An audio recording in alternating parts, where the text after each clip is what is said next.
call this meeting to order of the Historic Preservation Commission for the City of Geneva for Wednesday, January 21st, 2026. Could I get the roll call? Zelmer, Here. Tobler, Here. Jensen, McManus, Phillips, Here. Solomon, Reby. Here. We have a quorum, thank you. Next on our agenda is the approval of meeting minutes for December 16th, 2025. Do you have any changes or suggestions to, if not, can I get a motion to approve? Motion to approve. Second. Second, okay. Call the roll. Zelmer, Aye. Tobler, Aye. Phillips, Aye. Solomon, Reby. Aye. Motion passes, great. Next, we have a 5-minute field guide. George is quite happy to hear this. Thank you. I Yes. know, it's a lot of pressure. Take it away, Emily. All right, unfortunately, today I don't have a science experiment for you all. We'll bring it back soon. I thought I would start at the beginning of the new year with a brief history of historic preservation to get us all the way back to the beginning. This is kind of, when I say brief, I mean brief. It's a very broad overview, just like that porosity and permeability talk I gave, which did have the science experiment. It's sort of a starting block for a lot of other things that I can talk about later and we'll talk about in different meetings, just in general. So, starting all the way at the beginning, historic preservation in the US really started with small private groups, typically pretty wealthy private groups, because those were the people that could afford to do the work. The one that's really cited is the Mount Vernon Ladies Association, down there on the bottom left. It was founded in 1853 to preserve Mount Vernon. And that was because one of George Washington's grandsons kind of didn't have enough money to keep it going, and people really noticed that it was getting concerning, and that was highlighted as something that wanted to be preserved for future generations. Other things were the Independence Hall was purchased. That was where the Declaration of Independence was signed in 1816 by the city for the preservation of that building. It was up for demo right beforehand. Civil War battlefield commemorations began to be preserved basically right after the Civil War. And in 1872, our first national park, Yellowstone, was established. This painting is by Thomas Moran. You'll find that a lot of establishments of historic preservation and natural national parks are started with these sort of art pieces that really inspire people to do the work to protect those sites. So after all those early efforts, we started kind of getting organized. In 1906, the Antiquities Act was passed, which gives the president the authority to protect significant natural, historic, or scientific features, which is really where our national parks started blending the natural, historic, and scientific all together, and why our base is so broad in that way. In 1916, the National Park Service was established officially. This photo is from the National Parks Portfolio, which you can access on the Library of Congress. It was published partially as a railroad ad, showing the different parks that you could go and visit before they were all put under the same umbrella, and that's what really gave people the idea to get it under the same organized umbrella that we still have today. In 1931, Charleston established the first historic district, so it was really exciting for places like us that now have historic districts. 1933, the Great Depression, we got a lot of work done in historic preservation during that period. The CCC, which is the Civilian Conservation Corps, did a lot of work preserving buildings and natural landscapes. And HABS was established, which is one of my favorite things in historic preservation. That's the Historic American Building Survey. One of those drawings up there that's from Geneva. They sent out architects who didn't have jobs to make a survey of historic buildings and keep them for the future needs. That still happens today. I have work in the Library of Congress under the HABS organization, and so do a lot of people who have gone through preservation training. In 1935, the Historic Sites Act established that it's national policy to preserve sites for public use, and that continues today. And in 1949, the National Trust was established, which helps with a lot of historic preservation efforts. In the 50s through the 70s the urban renewal movement was going on. That photo sort of arrowing up in the middle is the Pruitt-Igoe demolition, which is a huge symbol of urban renewal. And a lot of that process of urban renewal and demolitions that occurred from it triggered progress in historic preservation policies in order to protect what was being demolished. So, for example, in 1963, Penn Station was demolished. This photo up on the top there is Jane Jacobs and Philip Johnson with some of their friends picketing against the demolition of Penn Station. And that triggered a lot of attention on historic preservation, leading to the National Historic Preservation Act in 1966, which established a lot of the policies that we still follow today. In 1972, UNESCO adopted the World Heritage Convention. That is something that's on the UNESCO World Heritage List. It's the Roby House, which is on the Frank Lloyd Wright 20th century architecture sort of umbrella that's all on the list together. And in 1980, something that relates to us again, certified local government and Main Street programs were both established. Also, in 1973, the first Historic Preservation Week, not Historic Preservation Month quite yet, was established. And today, we're all the way here from the 1800s already. We have plenty of National Register locations, plenty of CLG locations. People are always looking at what else could be added to both of those. We have a lot of different focuses, sort of modern focuses, that people weren't as worried about in the past. 3 of them are listed here. This is from the Relevancy Guidebook from Landmarks, Illinois, which is worth a look through. It's a really interesting piece of what the snapshot looks like today. 3 of the main issues it looks at are climate change. The Farnsworth House is not meant to be that far underwater. I don't know if anyone could guess that based on how it looks right now. We're also really worried about getting people back into the historic trades and understanding really how to do traditional trades in the traditional way. And people are really focused on broadening the scope of historic preservation in general. That means different buildings that aren't high style, different populations that didn't always get attention, different topics. This building here was the birthplace of bebop jazz. There's a big focus on different cultural aspects like music and costume that sort of build into the general historic preservation umbrella. Also, in 1992, TIPOs were established as one of the amendments to the NHPA. TIPOs are tribal historic preservation offices, similar to state historic preservation offices, but for established tribes. So different things like that, being able to bring a lot of new populations that we need to be paying attention to as well into the conversation. And then, as always, I have some additional reading if anything was interesting here to you today. The Historic American Building Survey is all available on the Library of Congress website. So that's what that is up on the top left. Worth a browse. You can look up basically any town in the US and usually something will come up. It's fun to just dig around and see the old drawings, the new drawings, what you might want to be drawn someday. The Relevancy Guidebook, which I mentioned, from Landmarks, Illinois, that's available online. This is just an intro to historic preservation textbook that has been used in almost every historic preservation class I've ever been in through 2 universities. So it's worth a look if you really want to get into that deeper summary. The Historic Preservation, A General History from the Wisconsin Historical Society is a full sort of training session with different elements. A general history is a good thing to look at. They also have lists of the laws and really diving deep into all of those, lists of advantages of historic preservation, all different topics under that training category. And then America 250, we are celebrating our, sesquicentennial this year. And so this website and websites like it are a great place to look for really cool activities to do with the 250th anniversary of America, that milestone, and different ways that historic locations around the country are celebrating it. And that is all. Any questions about the fastest summary of preservation ever?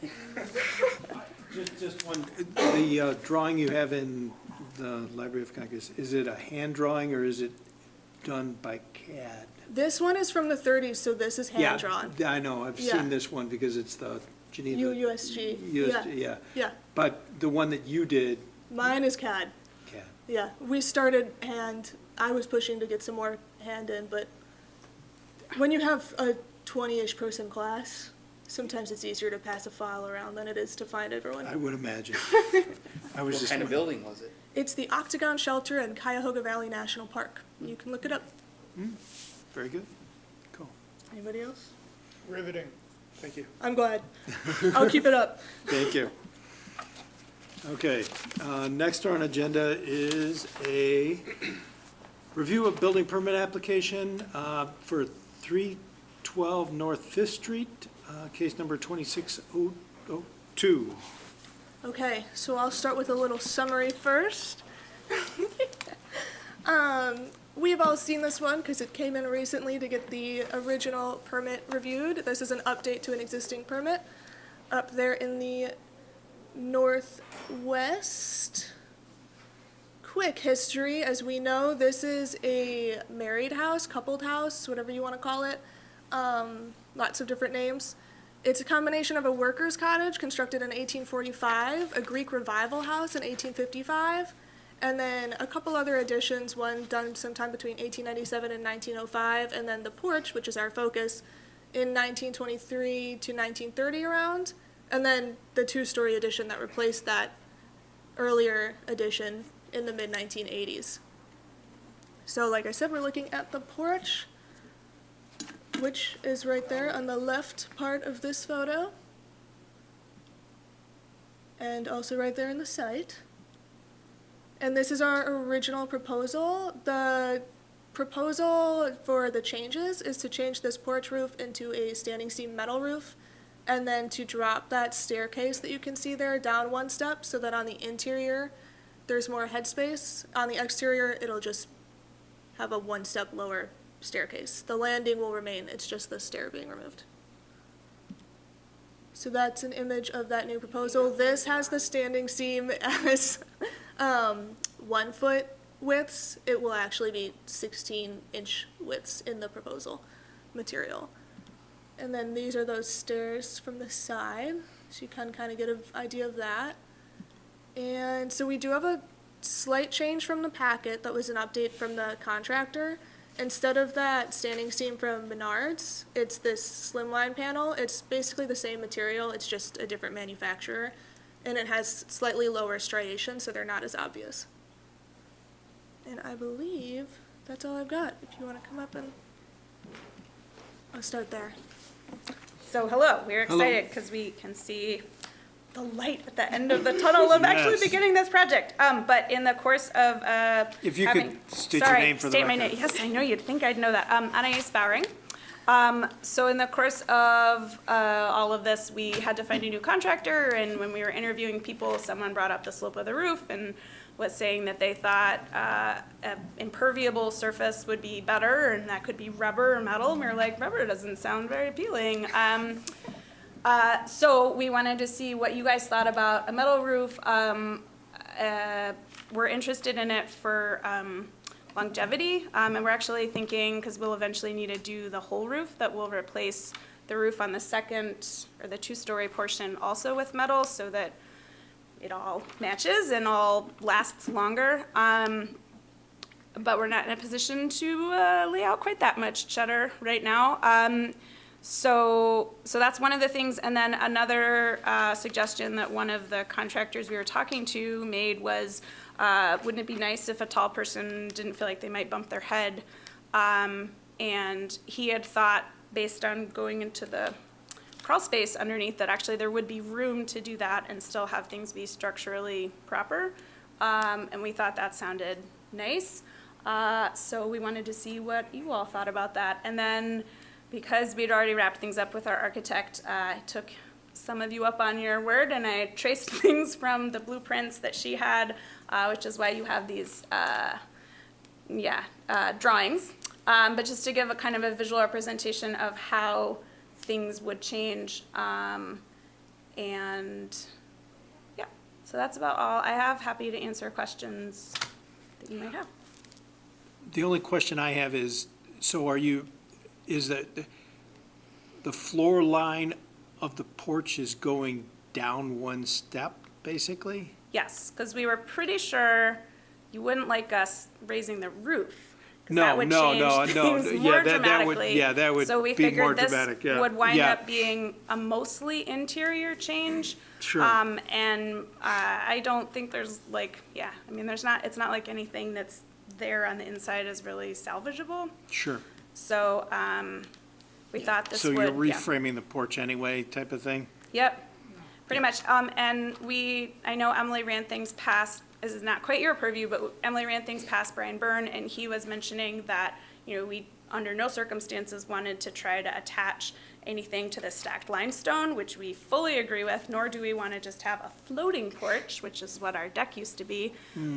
So the current plan, but we'll keep in conversation with the building department as things, happen and we get to see what all is actually there, is oh man, now I can tell that it's the end of the day. The ledger board is what is the thing running along the outside of the house, right? And anyway, so we're gonna have an extra long rim joist there attached Okay. to the ledger board so that we're attaching to something but getting that extra length, but Yep, below. yep. Yeah, so instead of a 8 or 10-inch ledger board or joist, you got like a 15 or something like that along there. Yeah. We'll see. Yeah, I can't tell you exactly what it will be, but Sure. again, we're gonna make sure we're in touch with the city so that everybody feels like this is gonna stand, because we don't really want to replicate all of the things we inherited with people cutting into our floor joists and whatnot, Sure, under previous ownership. yep. Sounds good. So I had a question. Yeah, If you're done? I'm quite finished. Okay. The skirt for the landing for the entryway there, so that will be lowered also, right? That was what I thought made the most sense. If you guys have a different take, I'm open to it, but Well, my question was, is the rest of the skirt around the porch also being lowered to match that? Or is it going to remain at the previous level that was already approved? Because it looks like that the top of the skirt there still matches the top of the foundation of it doesn't look like it's been lowered Like it's there. been lowered. I think it has, because that was my aim when I did all of this, was like moving the tracing paper down, so that I got, the lower, yeah, because like I don't know if it's possible to get that right next to, or to look at, if we could go back to the, can we zoom in on the side thing? So it's not a huge difference, really, So because it'd it's be like just a one step. stair. It's Yeah, just it's a like- step's what would height, that be, so like whatever that is, 7 inches, 6, I 7, don't 8 remember what code inches? is, yeah. Yeah. So, but I think if you can see in that like middle picture on the right, do you see how the skirting, or the trim above the skirting Mm-hmm. is pretty flush with the skirting, the trim above the Right. foundation? I think you'll see in my little illustration, nope, it looks really the same. All right, That's it's why I possible asked the that question, it's yeah. possible that I did not get that right, but anyway, yeah, that, Is it necessary to lower that? I don't know structurally, do you have a I feel for don't, that? it doesn't, it's not necessary to lower it, but you might get you do have, I think you do have posts on either side of the porch. So it would die into something. So it could stay lining up with the rest of the house, and then just the porch would be dropped that much. If you look at the side, So you guys are talking about the continuity of the. yeah, Right, to keep that line That line is, if you look at it from the side, the ones above, it's one line all the way around, and it would just be the porch that would be dropped. Right, which isn't very visible. Yeah, and from- there is, I think with the elevation, I'd have to look a little farther into it. The elevation might be that there is a trim piece on each side of the Stair. stair. Yeah. So that you can actually die it into something, unless that's a that is not a post, so, yes, there is a piece of trim on each side, so that's where that would die into, basically. I guess my preference would just see, would Just be to to leave see it, the, keep it keep the the same height, continuity. yeah. Keep I the g- skirting higher. Okay, Yeah, and then just drop the porch where you need to drop it, you Yeah. know? okay. Yeah, I'm just annoyed because I did spend rather a long time carefully tracing that side and then failed to achieve my objective, which was to show what it would look like lowered. But yeah, I don't think that's a problem for us. I don't know that I guess I'm having trouble visualizing what it would, so basically the skirting, because the stairs and the landing at the top of the stairs would be lower, the skirting for the stairs section would be shorter. Would be lower, But then, Would just be a little lower, yeah. and then, sorry, and so then that transition, like at the corner of the porch would be, so it would just, there would be a jump there, Well, but just in that one place. Is that Where you, right? where you have there's a piece of trim that goes down next to the porch. Mm-hmm. Right. And that's where that transition would happen. So, Got it, okay. yeah, and I think I don't think it would be I could see it both ways, but I agree that it's probably good to have the continuity around the house, you know? Yeah, I think that's fine. I don't hold a really strong opinion one way or another on that.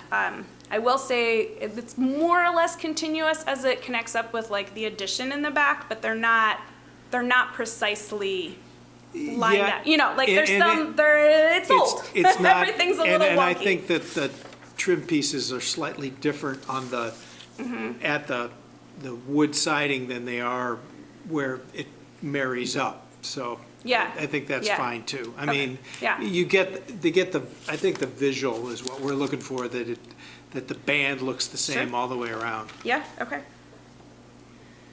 And actually, you could probably even bring that across at the door and have it die into the side of the door if you wanted to.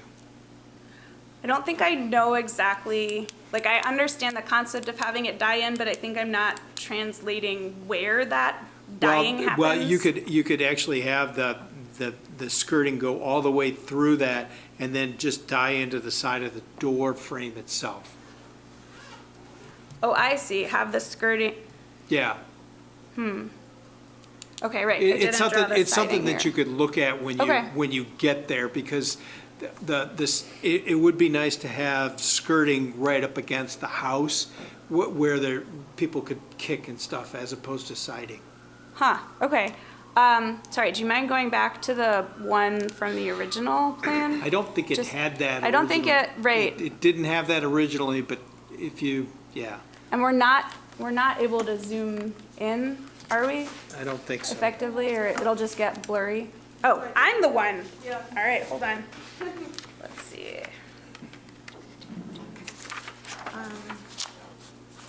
Yeah, it didn't have that before. There is a trim piece. Hold down Control and move the mouse, you may be able to zoom in on that screen. Try escaping just out of the presentation mode, Okay. and then slide Yeah. what you have onto the screens.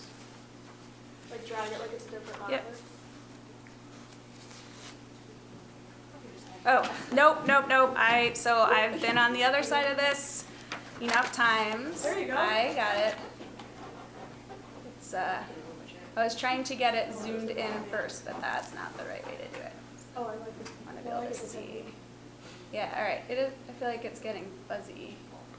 That's too bad. It could probably, Yeah, I don't think the quality's gonna hold. no. I think you are correct that it didn't have it that before, but Okay, so we're imagining all of this being a little lower, and so then they're just being like, yeah, and they're, I guess- instead of seeing the first, the skirting going around, you'd have the skirting going across at the door itself. right, so, but I guess given that we're talking about a difference of like, something that's approximately the height of the, trim here, I guess I don't see that we'd wind up with very much, skirting actually visible. If At we're the dropping, door. like at the door. And I guess my main concern, and maybe some of it would be hidden, is just having like little teeny pieces of something. I don't think you'd have about 7 inches, I think you'd have, because you're dropping the skirting 7 in, you're dropping Well, it, but, yeah. You got Sorry, 4 okay. inches of that horizontal board, say. I don't Yeah. know what the Yeah, width of that is, and then you might have 3 inches of skirting before you hit the top of the landing. yeah, well, I'm thinking that, I'm just thinking about either side of the door and the, yeah. Personally, I'm okay with just dropping it on the sides. Sure, sure. I mean, I am too. I mean, Okay. I don't want I- to design it, so. Though I'd love to. I mean, what was I gonna say? I'm open to either one. I guess I would feel I'd feel most comfortable being able to talk to the contractor who has more I would- experience I would with have him- installing all of this. I would and say, I seeing would what- bring that out to him, and Okay. he might tell you that's a good idea, because, again, you won't have the siding going right against the walking surface. Right. Yeah, that's, okay. So will you have to produce actual drawings of this? Or is this, I think this is Drawings it. adequate. I think the drawings are adequate, what she's showing. So because this is a change on a permit, typically if this wasn't in a historic district, most of these things would be basically approved at the end with the final drawings rather than where we are kind of in the middle. So this is just, the drawings that we have right now are just to check for you guys, not for building division, because nothing that's changing is structural, it's mostly aesthetic and just wants to double check on everything. And building has the specs for the roof change, which is what they would need to look at that. okay.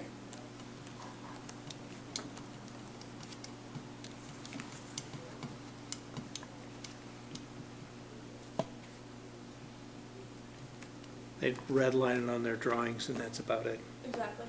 Okay. Okay, the roof, any other comments about the Nope. skirting? Nope. What about the roof? Is it gonna be a dark roof to match the is there asphalt there now? Yeah, there's asphalt shingles. I guess we were thinking of a lightish roof to be more energy efficient. But honestly, we've not picked out a color yet. We wanted to see whether this idea was gonna fly at all. I don't really have a problem with it. I know that historically, we've had no issues with it where there's a house on Fulton, Mary Bencini's old house, but no one knows who that is. But they put right over just over the porch itself was an area of metal roof, and that blends right in, and it's not that big of a deal. I keep noticing metal roofs now in the Yeah. historic district. I'm like, oh, there's a little bit and there's a little bit. I haven't seen a huge number of full roofs, but I think that's partially just that, it's an expensive undertaking. Yeah, you might want to figure out how loud they are during a rainstorm before you put it on the second floor next to your bedrooms. Fair enough. Apparently they also can block cell phone signals, so that's Oh, another really? thing Okay. to look at, but, But yeah, oh dear. on this portion, I don't see it being a big issue at all. I mean, Because, it's on a porch, we have Precedent. metal roofs on porches. There's yeah, like, yeah, I've seen like 10 of them. And on asphalt condo. isn't the original Nope. material that was there anyway, so. You're gonna put it on the back also, right, of the Yep. cottage? The Yep. whole roof of that is being replaced. So I just want to highlight that, I don't know whether it was a couple months ago or not, we did decline, or we asked someone to change a request for a metal roof on a porch. That was that house on, I think it's Ye- 227 yeah. South Second. I see this as being a little bit different because this roof is very flat, so it's not highly visible from the street. And this is an older house portion that I think, it seems like it's a little bit more architecturally appropriate for that style of house than that one on South Second Street. Yeah, that was a four square type. Yeah, and that porch was very prominent Very on the prominent. house. So personally, I don't see any, inconsistency there if we decided to approve this. But I guess I have a I'd like question to- for maybe you guys, that if the pitch is below what the building code says, and it says you cannot use asphalt, then I guess what's your choice? You can use asphalt if you put ice and water shield over the whole thing. Oh, okay. Basically do a rubber roof and then asphalt roof on top of it. Not the best idea either, when you have because then things tend to, but that is one way to solve that issue when it's not 3 and 12. So that can't be done. They'll probably do ice and water shield almost over the whole roof for that one also, because it's pretty shallow. Oh, even under the metal Well, roof? I generally put ice and water shield under the whole thing, so, but that's up to you and your contractor. Fair enough. It's required within, I don't know, 3 or 4 feet of the edge of the roof. I know that, so his plan, if we were to need to stick with asphalt, was to fully cover it with, Yeah. A ice rubber and water, Yep, ice and water shield. shield, yep. So- But, yeah, if we can, Yeah, you can limit it to just it'll be just where the edge of the eaves would require that, where you could get ice damming. sure, yes, no, we definitely want to avoid that. And then, I'm sure when we get to roof on the other part, because there is a steeper slope on the two-story Sure. part, although I don't think it's super steep. But I was chatting with Brian when I was dropping something off, and he was mentioning that, when you get a steeper slope, you just need to put the little pegs, I don't know what they're called, I'm sorry, my brain is real tired, to break up the ice and snow so that, Sure. because it slides off really fast. So, So the only other house that's got a full metal roof that I've seen is on South River. And it's got metal shingles.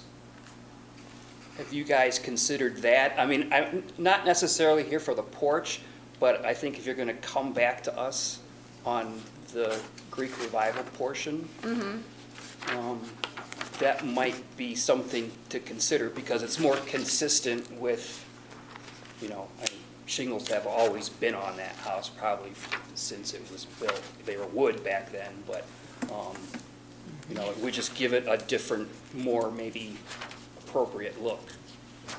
I'd be happy to consider it. I know that when I was doing research for this part, the metal shingles aren't any better because you have the same problem you do with with asphalt shingles, where water can dam up and get underneath, and then I mean, I'd be happy. Yeah, I'd be willing to consider that. I think we're interested in trying to replace things as infrequently as possible. Sure. So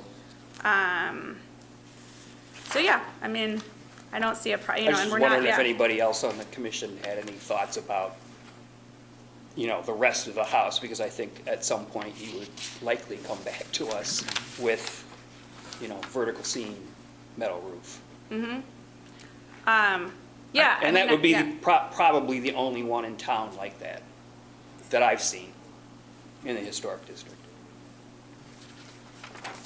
I personally, I wouldn't have a problem approving something for the continuity of it. So, and again, it's probably an asphalt shingle. There was a shake shingle originally, and so. Yeah, I mean, I would want to talk it over with my other compatriots, my mom and my husband. And we're not quite at that point. Sure. I guess when I was talking to Emily, it seemed like the considerations for roofing tended to be, because again, we're not actually dealing with a historic material and we aren't going to go back to that type of material, these things that get a little murky and subjective, which is, the overall visual sense of the house. And so that prompted us to think about, because one of the things she brought up was like, well, what if there had metal roof on one part and shingles on the other, and that might be jarring? And we're like, oh, well, maybe it would make sense to do a metal roof on the whole thing. So I guess I feel like there's a myriad of arguments to be made there, and it winds up getting, I don't know, anyway, so I haven't had a chance to talk that over with my other And I just bring it folks, up so, yeah. as a suggestion. I Yeah, don't know if you've I'd be, thought about I'd be that or open not. to looking into it. I guess I wouldn't want to commit to that at this point, Yeah. as opposed You don't to, have to. yeah. Yeah. Cool. No. And I'm not saying I would, not approve of, Fair enough. I'm gonna go look at the one on South River Yep. at some point to see what it looks like. Good. But- Okay. Any other comments from the commission? Nope. If not, can I get a motion to approve as presented? so moved. Do you want to add the condition of the line continuing? We probably should note that, yeah, Yeah, so I move that we approve the request for, what's your address? 312 North 312 Street. North Fifth Fifth Street. Street. With a stipulation that the top of the skirt of the porch matches the existing line for the foundations on the other portions of the house. Second. okay. Zelmer, Aye. Tobler, Aye. Phillips, Aye. Solomon, Aye. Ruby. Aye. Motion passes. Thank you. Thank you. And thank you for defending the Historic Preservation Commission at the city council meeting. I really appreciate that, and you spoke eloquently about it, and I will leave it at that. Our next item is 501 South Street, case number 2026-003. Okay, so we are at 501 South Street, down on the southern corner there, pretty far away from our, traveling down the whole district, basically. We've seen this property before as well. So it was constructed in 1872. There were major renovations in 1929, and it was occupied notably by the Mavroginis family. Nancy Mavroginis, who's pictured here in her college graduation photo, was very involved with the founding of the historic preservation movement in Geneva. So that's kind of a fun little fact for our group especially. This focuses specifically on the garage. We don't have an exact construction date for it, but oral tradition tells us that the garage at one point was used as a stable, which dates it pretty far back in time. The approximate location of the work is right there on that garage, which is pretty far back from the street, as you can see. And basically, we're looking at a deconstruction and reconstruction of the roof. Everything would be returned as is, just with replacing damaged materials on the interior structure of the roof. The exterior would have the same pitch, the same overall characters. The asphalt shingles would be replaced with new asphalt shingles.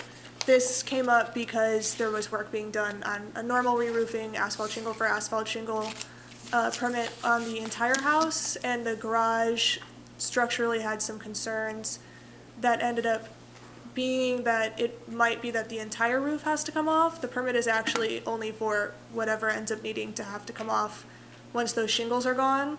But because it might end up being the entire roof, we just wanted to get ahead of you guys right now so we didn't have to do it at some point when the roof was already off. We thought getting ahead of the game might be a better idea during the winter-spring season in Chicagoland. So this is the proposal. That drawing on the right is our typical garage packet sheet that everyone fills out when they're doing construction on a garage. So it'll show what's structurally going on. But the important thing for you all to know, since this is the exterior, is that that hip is remaining the same, the pitch is remaining the same, and the materials used for sheathing are remaining the same. And the body of the garage will not be touched, just the roof. And I believe that's all from me. Do you want to come up? Hello, Hello. TJ Bollinger, KNS General Contracting. It's been a year. Good to see you guys. Yeah, so got the permit approved to do Chad's house, to do the main body of the roof. My crew got onto the garage. It felt very soft. They just did not feel comfortable doing it. And I also, really instilled into them the importance of the historical nature of the house. So in essence, we walked away from that portion and just reconvened to try to figure out what to do with it. You can see the sag in this picture. I don't know 100% that something completely reconstructive is needed, but I think it is. And so Chad and I were going back and forth. What do we do? Do we tear it off? If we tear it off, we had some timing issues, so we started the project a little bit later in the year than we had hoped.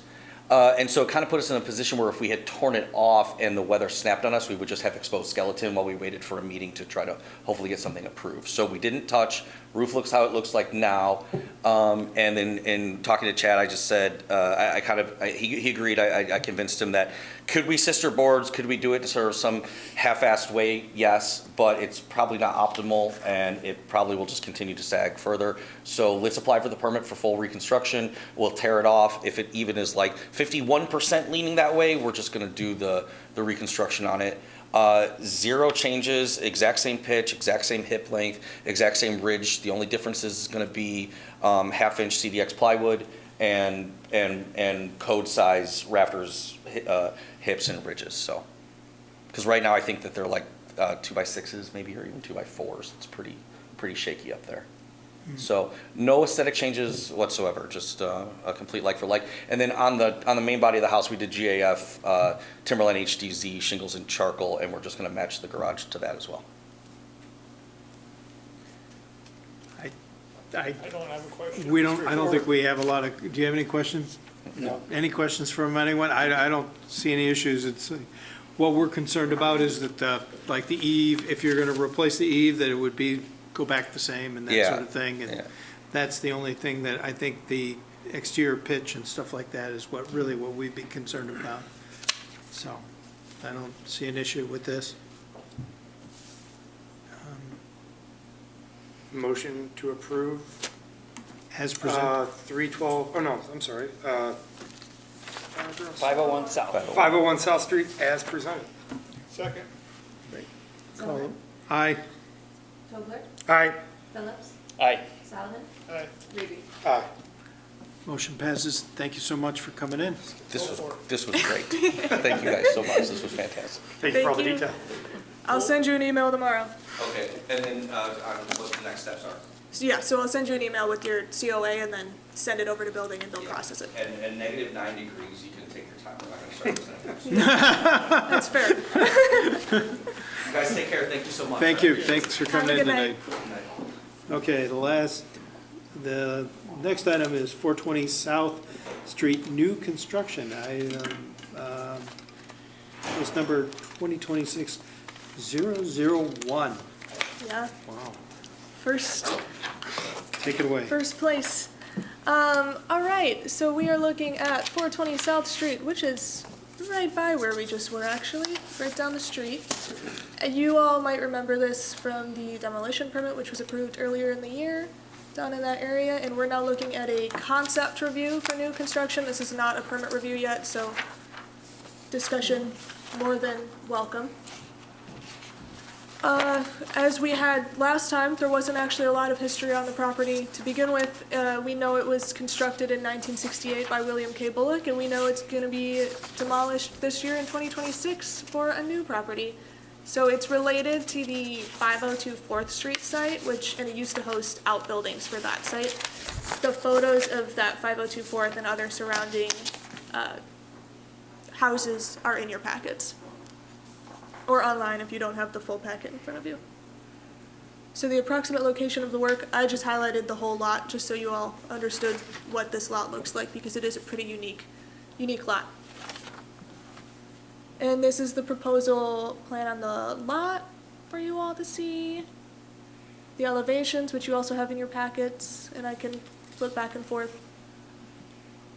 So this is an update to the elevations which you've seen. As you can see, that shed roof up in that front elevation on the top right is not in this drawing. So that might be a different thing to discuss.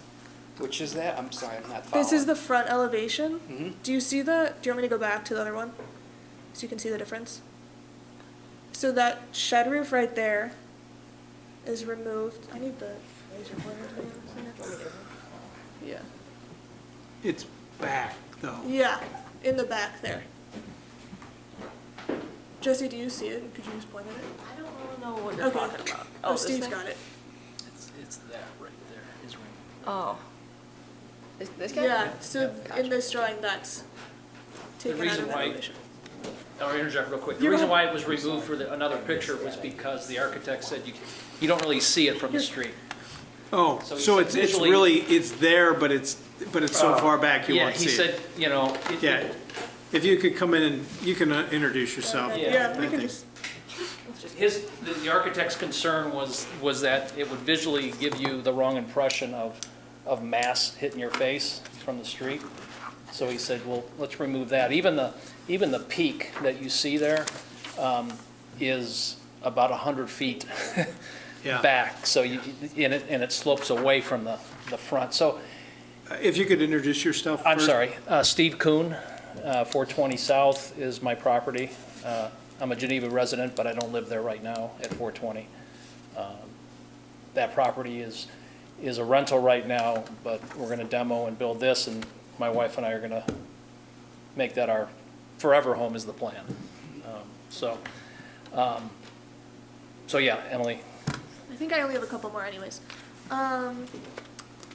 Just for visualization, this is not perfect by any means, but I went on PowerPoint and I took the plan and just put it overlay on a Google Maps streetscape of it, or a CAD, ArcGIS streetscape of it, just to sort of get the idea there of where things are laid out. I mentioned this in the packet, but the applicant is also working with other city planners on sort of different layout things for lot coverage and things. So for example, these driveways are probably already expected to change. Yeah, Just to be aware. there's already an existing a 24-foot wide, and because of the carport, we were talking about, as you can see there, having a secondary single curb cut. And so I met with the engineers at the direction of David DeGroot, and they really frowned upon it. They were like, we really don't want that because it's so close to downtown, it takes away some curb space. And so we said, okay, so what do we do? And so they presented an option of basically just winding a little path from that two-car into the carport. I can do that. And the there as well. carport gives me access to the back of the property. I have a classic vehicle collection that I'm trying to bring on site in the back as opposed to off-site storage.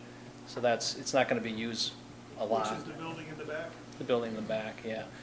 Which is interesting because, I'm working with Dan Marshall, architect, who I'm sure you guys probably know. And he is so in tune with everything, and he's, of course, by the book. And I said, the priority for the sake of my marriage is the house. And so the garage became smaller and smaller. So I'm gonna have to get rid of a vehicle or two. But to go back to the curb cut is next. And I have a handful of slides to kind of highlight what you're talking about, to give a little bit more depth to it. So you can continue, and then I'll move to a few slides if that's okay.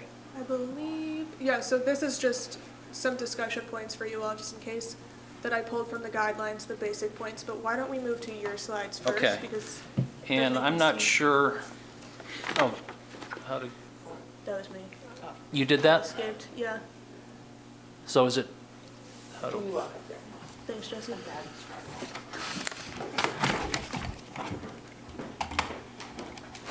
I'm not getting any action on that mouse. It's not. It's because it's over there. Hold on. It's weird. See, now it comes back. Okay, It's like there's two monitors. so slideshow there, or no? I could always just put. That should work. Go like that. Oop. Just toggle that way? Is that all right for you? Perfect. This was the first rendering that Dan Marshall did as a sketch, but I thought I'd share it with you because it gives you a little bit more visual. It's, again, because it's not dimensional, you can't really tell that it's a coach load garage. We know it's not excluded, but it's not preferred to have a front load garage if you can avoid it, especially on a narrow lot, because all you'd be looking at is a garage, or at least half of the property would be garage. So it's a turn-in coach garage. So the portion, the left portion of the house is garage with some livable space above it. So I just wanted to give that rendering, just to kind of give you more of a visual of how it would look. Could I ask a question on Yeah. that? That very front gable there on the garage, is that space, is that usable space there, or is that just a design feature? It's a design, and when you see the CAD version of it, it looks a little different. I think the next slide, not really, it's hard to tell. But it's not, it's just attic space. It's unfinished attic space. And first floor, that wouldn't be usable space either, behind the window? It's part of the Behind- garage, right? I mean, Yes, you're talking about on the, just to the right of the carport? I'm talking about this here, Oh, that's garage. and, right, this whole thing is garage, Right. right? Yep. And so, this comes out from this face, right, by what, Yep. a few feet, or is that Yeah, let- usable space inside there? I'm Let just me- wondering if that, when I first looked at the house, it's like, wow, there's a lot of gable on that house. Yeah. And so when I looked at that, it was like, okay, is that one really even necessary, or is that usable space that, Above, yes, okay. it is. You can see that there's some, what do you call the windows that project out of a roof? dormers above. Dormers, dormers. yeah. There's a dormer on either side of that, you can kind of see it. But It- not on the very front part. It might be easier to visualize the very front if you look at a plan drawing. You can kind of see it cut Okay. out right in the front there. If you have, oh, perfect. This is a first and second floor. So that's what you're looking Yeah, at. that's what I was asking about. And we're trying to, the style that we're going for is like an English arts and crafts type of look on the front. We're trying to give it a real classic, yet, using a lot of natural material, stone and stuff. Trying to make it look unique, but really nice and classy. So this slide, basically, I wanted to show you the footprint of the first and second floor. My wife and I are empty nesters. We be living on the first floor, so the second floor is when the kids and grandkids come back. That's what we need that space for. And again, we tried to, especially from the front, tried to make it aesthetically pleasing and fit within in the neighborhood. It doesn't look out of place, was our objective. Again, this is the footprint. You can see the lot is pretty sizable lot. We acquired, it's probably been a couple years now, the back part of the property from the city, and I worked with David DeGroot on that because there was a house that I restored. I don't know if you're familiar with 516 Peck. It's a big white house on Peck, just off of 31, second house in. It was the old Schmidt house. I don't know if you're familiar with that. Anyway, it was a bit of a nightmare on the square footage issue and all that. And so when I realized that property behind my property could be available, it took about a year working with the city to acquire it. But I told David, I said, my goal is not to have a square footage issue, as I did and had to work through. get a variance and all that on the house that I couldn't get my wife to move into. This one, she's committed, so. You have some grading issues to deal Oh, yeah. with your detached garage. Yeah. I see that. In fact, I'm working with Brian right now Okay. because of that issue. The one thing good about this house, I think, is that it isn't going to seem as big as the No, rendering makes it look, or the drawing makes it look. It's not at where all, yeah. 3D would have been very good to have Yeah, a view of that. Dan talked about that, but then told me how much it would cost. I kind of, That makes architects look bad. yeah. They should do it so it's just automatically done, but that's okay. This is already a very expensive design, I'll tell you. I'm sure. I fell over when I knew how much it was gonna cost, but it is what it is. I wanted to show this slide, just to, what Dan made very apparent to me in working on things to really hopefully fit with the city and the historic and all that. Breaking the roof down to smaller pieces, so it doesn't look as big from the street. So he's really good at this stuff. He talks about this and that, and I just go, okay, if that's what I'm supposed to do. My most concern was I wanted it to be aesthetically pleasing in the front. I wanted natural materials with the stone, and I wanted the footprint, the floor plan, to meet the lifestyle my wife and I wanted to live within the home. What am I showing here? Just pointing out the coach load. The pink is driveway. Again, the coach, or the carport driveway isn't going to be like that. It's not going to come off the street.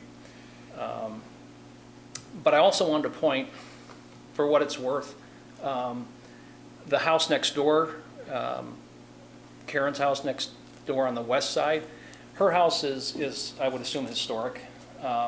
And it's going to be more exposed with the design of this house because of the position of the garage and how far back it is. You can see her existing house at the top of that photo. That's her house, and right now it's, the side of her house is pretty well covered. So it'll be as you're coming down South Street, which is a one way going west, there'll be more visibility of that historic house than there is today. This is a house that you may be familiar with it on 8th and South. It's a new construction. There's certain aspects of this house that's kind of similar to what we're going to do, especially the front porch and the arches. That's kind of the look with the stone. Obviously, it doesn't have the front load garage, but it's kind of got a little bit of that look. I think parts of it are really dark, even in person. It's really dark, but aesthetically, it's something somewhat similar from a material standpoint, front porch standpoint. I always love a front porch, especially in a neighborhood like this. Again, I already mentioned this. That curb cut there is next. It's gone. Not going to happen. Already got approval from engineering on the other option. Here, I just wanted to point out at the peak of the roof, the highest point of the roof, which actually goes backwards, is about 100 feet from the street. So you really don't see a lot of it. So it's again, from a mass standpoint, I just kind of wanted to point out that it's not, when you look at the drawings that we have, everything looks like it's right in your face and it's right at the front of the property, which it's not. And then here, I'm just pointing out, which Emily kind of did already, these are the two closest houses. The one on the left is next door, much taller than our house is going to be. The one across the street on the corner of 4th and South, probably still a little taller than what ours is going to be, but maybe more similar to that. the peak of our house is 32 feet 3 inches from the first floor. I think the allotment is, 34 feet? I think that's the building code, if I'm not mistaken. So we're even below that. But it's not going to stand out like a sore thumb in comparison, especially to the two houses really close. Karen's house next door to the west is a very small house. It's not very tall. So, and these two houses are also on South Street. These are in between 5th and 6th. I'm between 4th and 5th, so these are close. And these are newer construction homes. I don't know when these were built, but they got somewhat of a similar height and somewhat similar elevation type of look. So it's not going to be, totally unlike something that's very nearby. And that's all I have. Okay. Questions? Anything, George? No? It's going to be very expensive to build. That's what I'm worried about. But your wife will be happy. She'll be It sounds happy. like. I think you need 45 years Wow. we've been together. Congratulations. I think you need a bigger toy shed out back. I do too. Yeah. I do too. Can I get that approved by you guys? Yes. Yeah. I'm concerned about the grading back there because it looks like it drops off pretty good on the It side. does. I think, Paul, we're going to have to pull that forward a little bit. Yeah. I told Dan Marshall to push it back as far as he could. Sure. And then he told me, I basically have another floor below Correct. to build it. And I said, well, maybe we can pull it up. Because I was trying to avoid, from the back of the house, having a garage right there. Yeah. I wanted to push it back, but it's, from a structural standpoint, with the grading, I'll probably have to bring it forward Sure. to a degree. I'm talking with Brian, because again, I think I told you that the garage was secondary to the house, so based on square footage allowance, the garage kept on getting smaller and smaller. And because of the grading, Dan goes, well, we could put a basement underneath the garage. And I went, oh. You could have a garage that has a basement underneath it, and then you could store cars below it with an elevator. I've seen people Well, I do could that. even drive to it. Just put. Oh, yeah, go just around put the corner. Just put a Yeah. garage. Just put a garage door. So that's what we're talking to the building inspector Brian about, and to see what they thought of that and so on. So we're. But I assume that's not really your guys' No. area. No. So, but it's a bit of a discussion and Just from a guy's challenge. point of view. What's that? Just from a guy's point of Precast is a view. great Yeah. thing. Yeah. Yeah, my wife would be very happy if I have to get rid of some of my toys. Yes. So, but. I don't know whether I have an issue with the coach load on there. I mean, I think we have to look at it reality-wise, is that if we're gonna have houses that are new in this neighborhood, Yeah, they're gonna have 3-car garages, and I think you've minimized what's there, and by pulling it back, you won't see the whole breadth of the house ever, to tell you the truth. So, Well, plus it's being pushed back 100 feet from the street. that's what I mean, but even at that, you'd have to go in somebody's backyard to see the full breadth of the house.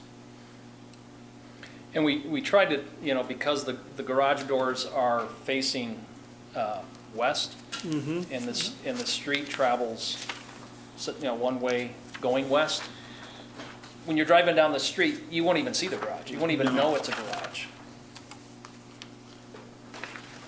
Unless you turn around as you're driving. Or if you're going the wrong way, which I've Or- seen people. Have you on do. South? Yes. Yeah. It's not a fun sight. Yeah. No, I don't have an issue.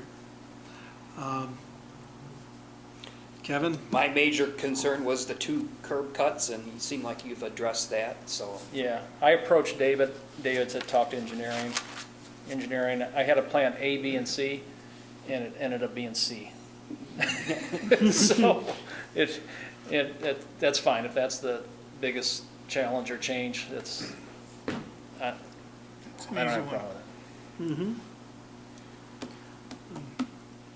And our goal is is May 1st, is to demo foundation and just continue on until it's done. Hopefully sooner than later, but that's why Emily and I talked, and she suggested now's a good time to bring this to your attention, so the process hopefully is smoother when it comes to permitting, where you guys aren't totally looking at this for the first time and go, whoa, whoa, whoa, whoa, wait a minute. Good plan. And so this way, hopefully, and from a footprint standpoint, there might be some fine tuning of a window this way or that way or something, I don't know yet. But we're pretty darn close to, we haven't gone to, whatever he has to put together for materials and all that. But we wanted to kind of get your guys to say, yay, this is fine, but, and then when you see it in a couple of months, you're not totally caught off guard. So just one quick question. The existing house there now, that setback from the curb is about the same as the garage? Is that? Yes. correct? Yes. Let's see if I I, don't know if there's a drawing that you can overlays kind the of, two. yeah, Yeah, that's an overlay. this one is. You So can- that gray underneath the pink, wait, where's the, So it's actually behind the Okay, so existing. this here, yeah. Yeah, that's the existing house, okay. Yep. So it's a tad further back. And we kind of wanted it a little bit further back because especially now, I have to weave a little bit of a driveway to Right. get to the carport. And I'm assuming that would just be a one lane Yeah. kind of drive. I'm thinking about, because I'm allowed a 2 wide spot. I may move that over to more center where it's more of a branch off. It's not, coming across there. Give you an idea. So one cut in the middle of the property that would branch out, and one would go to the garage, one would go down to the south garage. Toy shop. Yeah.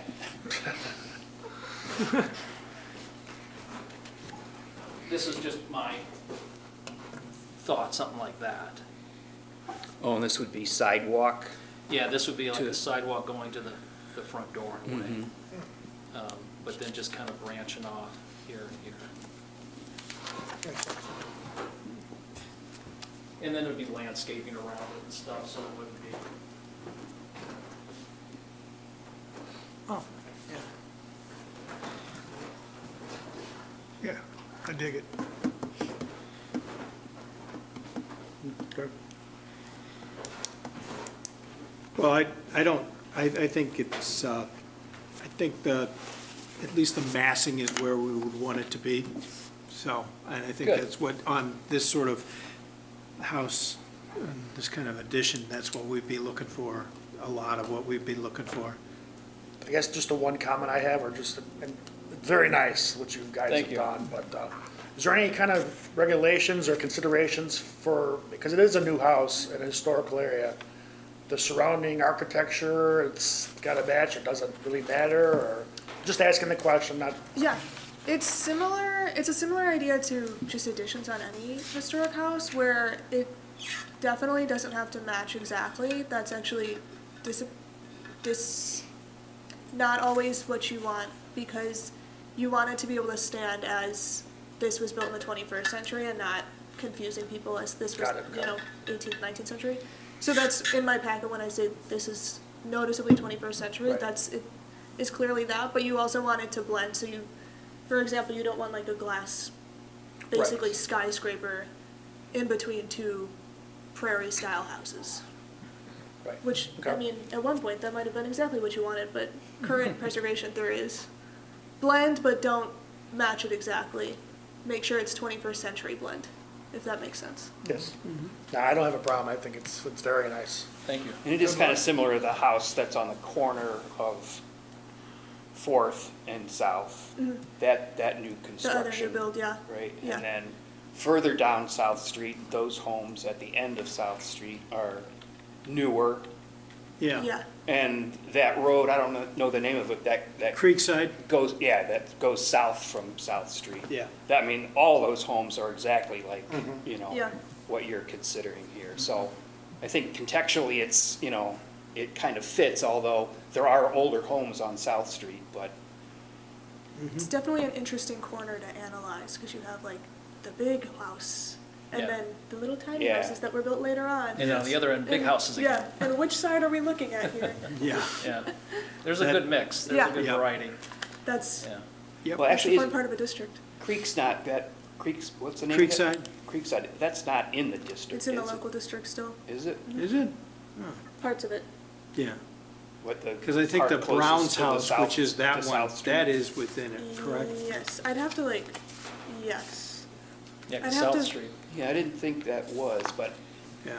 regardless, it's close enough that it's, you know, it's context for Yeah. South Correct. Street, I think. Well, I'd I have think, to show you on a real map, I can't always Yeah. describe it well. Yeah, I think we don't have any, Nothing to vote on, right? no, we don't, we just give you our feeling about it. Any thoughts? Okay, I appreciate it, yeah. My objective is to not surprise you guys when it comes to permitting. We appreciate that, too. Yeah, Yes, we do. For an easier meeting. Yes. yeah, and for me too, hopefully it processes faster, you know, doesn't delay, so. When- have your neighbors seen anything of this? or I've do talked to they- them, they haven't seen, they were all for the demo, they're all for redevelopment. I think I provided Emily with a couple letters from both sides. So I didn't want to share anything until I Sure. knew that there wasn't going to be any issues, but yeah. But they're all very positive and excited to see what happens. So, at least on either side. Yeah. Were those two sisters that lived there before? You know, you asked that when the demo. Did I ask Yeah, that too? I mean, yeah. because they always frightened me. I mean, Yeah. they were Well, the walking house around was in trench frightening when I coats, bought it. in the fog. I didn't know them because I bought it from an attorney that Oh, was okay. handling the estate. Yeah, So- I'm sure.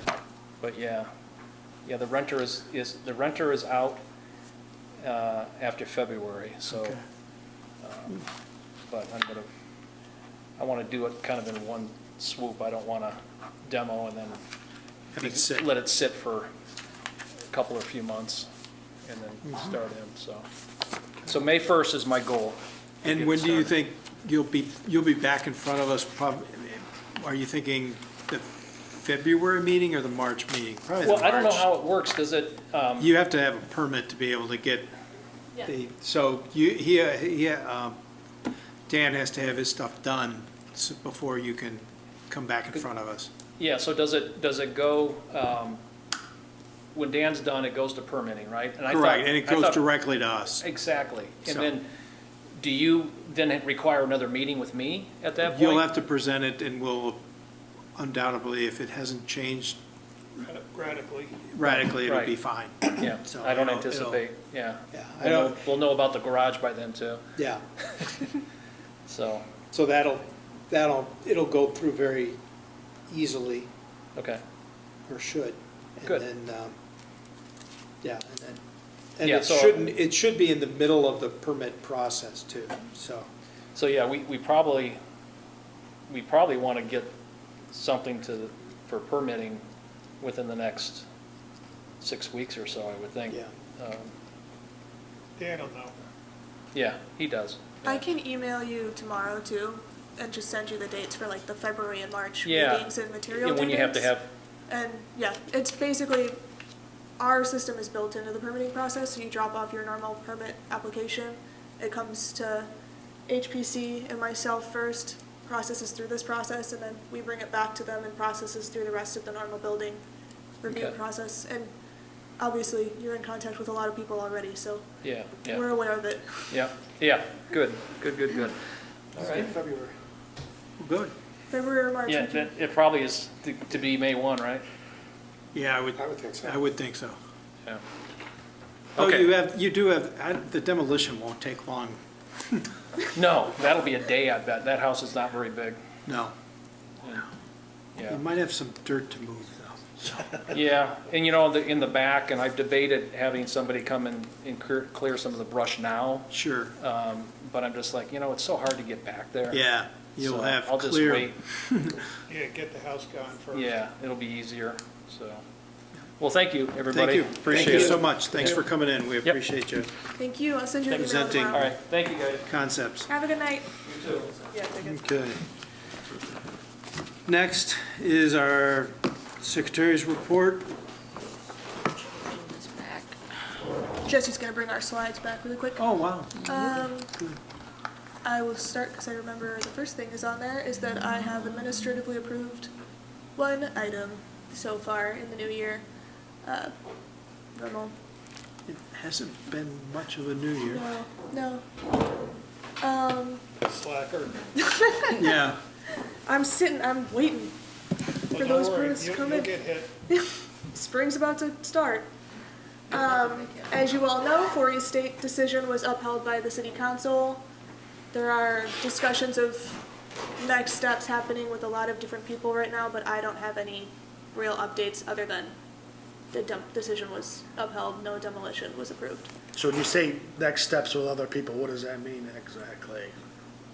Honestly, a lot of different things, so what could possibly happen, timelines.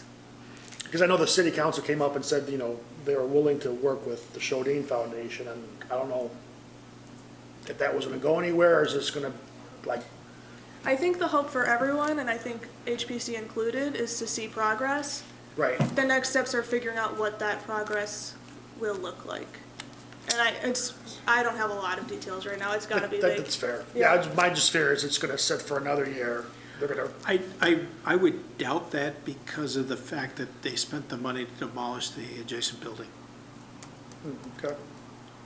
which I don't know why. They were probably lucky that someone didn't try to landmark that building.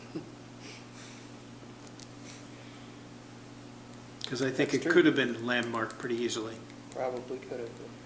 so. All right. They've started to spend money though, so. And I'll keep everyone updated on that as actual concrete facts come out. It has been, what's it been, like a week and a half since, so hasn't been that long.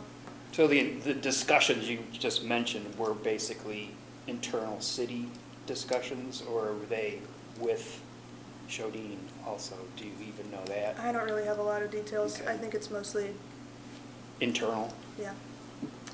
And then, not this month, I won't force you all to come up with things right away, but we would like to get some events, programming types of things going for Preservation Month again, so next month, I'm gonna have a little bit of a brainstorm on Preservation Month. You can spend some of your free time this month maybe thinking of things that you'd like to see, dreams that you have. We'll see what we can attain, but dream big and we'll see where we can land. So just heads up on that. Other than Windows, that, Windows is number one. yeah. That's moving. Everything else is moving along and we'll be keeping you updated as the months go on. Looking forward to spring and construction season starting up. Great. Thank you. Thank you. New business from the commission, any new business? I had a quick question just about that house on South Street that he just talked about. So after demolition has been approved and he brings his plans forth, I think he did a good job of articulating the fact that what he's building isn't a square peg round hole as far as some of the houses that are neighboring. But what oversight do we have on the new construction other than what you talked about as far as making sure that the new house isn't, as Emily said, a sense of fake historicism, or that it doesn't not fit in with the rest of the neighborhood? Like, what else are we really evaluating to say yes or no? A lot of those details are in the guidelines, which I know you have, and I can resend those around to anyone who needs the link again, because I know links go missing all the time. These are some of the guidelines that I pulled that are the more broad ones, just in case we did want to pick things to focus on discussion. I like to have discussion points ready just in case people are feeling tired at the end of the night. But the main focus on new construction is usually things like massing and setbacks, just so that nothing is dwarfing the historic properties or the contributing properties, or looking really out of bounds for what the general gist of a area is. For example, sometimes there's a street that everything is a has a porch facing the street and then there's a detached garage far back. If someone came forward with that point, like when he said putting a garage on the front with the garage door facing the front, and everyone else had the detached garage on the back, that might be something we would want to discuss because it would really stand out as a different sort of layout, general layout. New construction doesn't get as down to the nitty-gritty as the historic construction because we're not using historic materials, Sure, but blending into the historic district while still making sure that there's no false historicism that's helpful. is the real goal. Okay. Thank you. Yeah, we have no public. Hell with them. I was gonna Yeah. say Charles tonight. Okay. With that, can I get a motion to adjourn? Motion. All in favor? Aye. Aye. Any opposed?